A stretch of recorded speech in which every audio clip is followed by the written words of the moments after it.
Hey everybody, this is my review on the Falco Aviator motorcycle boot.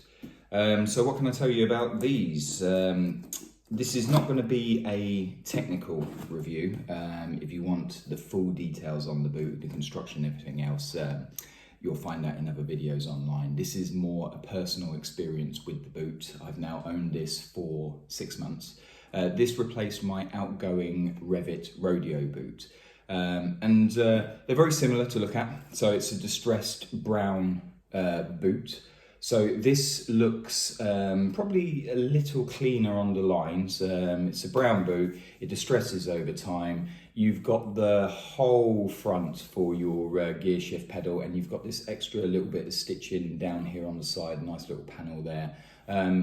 Otherwise, you know, it looks very similar to any other motorcycle boot out there. You've got your protection for your ankles, you've got your oil non-slip sole on there, which is a good point because I wear my soles quite heavily up here. And what I've found is by wearing motorcycle boots on a day-to-day, they wear a lot less than a normal dress shoe.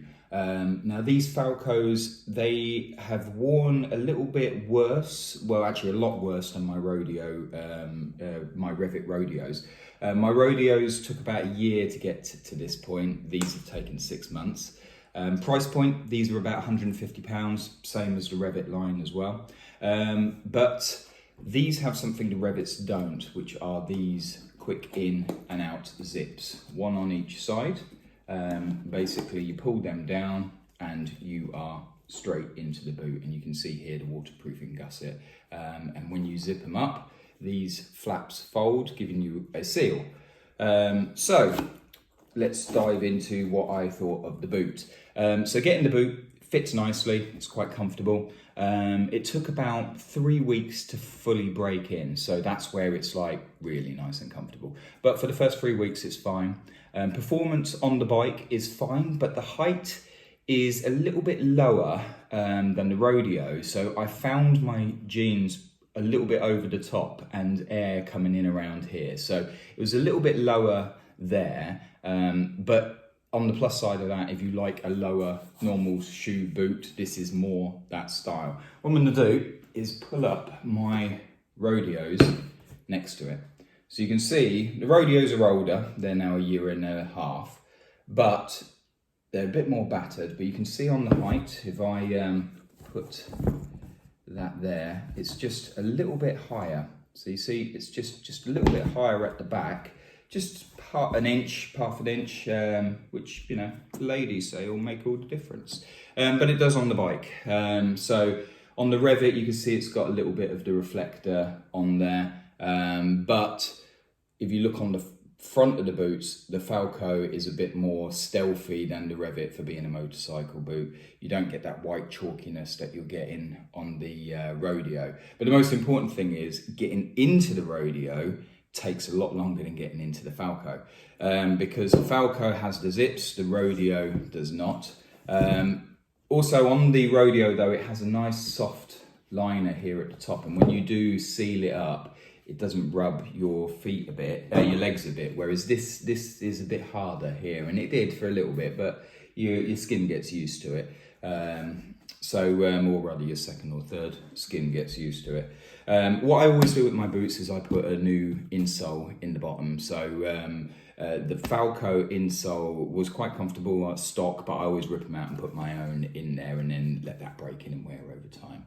So comfort took about 3 weeks to fully break in. I haven't relaced these up since I got them. So I put them on, I laced them up. These haven't moved, they haven't come undone. I've only relied on the zips to get in and out. And I'll tell you what, I'm gonna do a little side-by-side video somewhere up here while I'm nabbering away, showing getting into these, and then next to it, getting into the Rodeos. And you can see, you know, a brief time frame to get in, and how much time these save you. So if you're in and out of your boots, the Falcos will win because of that. If you're not in and out of your boots, the Rodeos will perform better. They're both about £150. However, in summer, both of these boots are hot because they're a waterproof boot. but the Falcos were especially hot, and they were quite slippy, rubbery, you know, feel to it. When you took your foot out of it after a summer's day, you smelt that sort of rubbery in the air, the waterproofing, whereas you don't so much with the Rodeos, and Rodeos give you a little bit of airflow somehow by still being waterproof. These do not. These gussets here that fold in when your zips go down, they took a while to flatten fully, so they were pushing against my leg for a while.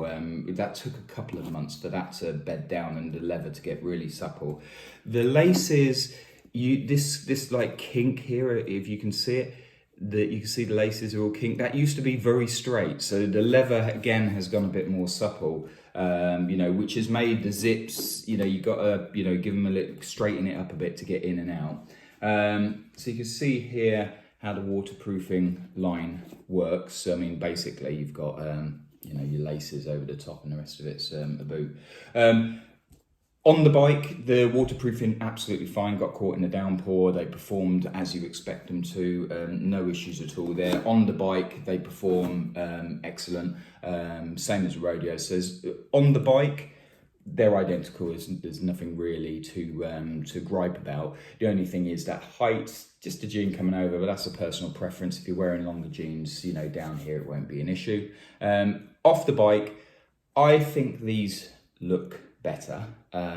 However, comfort-wise and structure-wise, I think the Rodeos pip it. So, you know, get down to a bike shop, try them both on. I mean, I bought these from Sports Bike Direct, actually in their shop in Milton Keynes, so you can go down and try it on. So if you're ever near Milton Keynes and they have another shop somewhere else, you can order them in and try them on and walk around.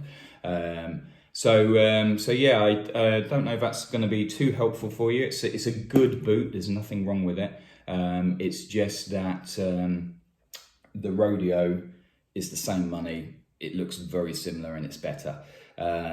So only slightly, but you know, £150, it's a lot of money for a boot. Well, actually it isn't a lot of money, because you're going to get at least a year out of these boots, 2-3 years, possibly longer. So when you compound it down, it's not, but you know, from the initial outlay, it seems that way. But they're very nice. I would go buy the Rodeo unless you are in and out of these all day. Just so you know, I am in them all day. I wear my boots for about 10 hours a day, and I walk about 1.5 to 2.5 miles every day in my job. So, you know, I give these a good run for their money. In winter, yeah, they perform fine. You know, you need a thermal sock in there. In summer, when it got to like 24 degrees plus, these were too hot. But then that's saying the Rodeos were as well. On the bike, they're lovely, and off the bike for about half an hour or so, they're fine. But all day walking around, nah, you want to get a dress shoe or a trainer or something. So I hope that was useful for you. You'll have some videos of me wandering around in these as well that I've been playing while I've been talking. The one thing to note is I have done a video with a review on the Rodeo. If you want to go on there, you can see me walking around in the Rodeo as well. The Rodeo has another option to wear as well that these don't. These are obviously closed and your trouser over the top, whereas with the Rodeo you can leave the laces open and tuck your trouser inside. So you've got a different style point on that, but aside from that, they're very similar. So that is the Falco Aviator Boot. At time of recording, it's about £140–150. Yeah, go get one if you need to get in and out of a boot quickly. If you don't, then try the Rev'it Rodeo. Cheers guys, see you soon.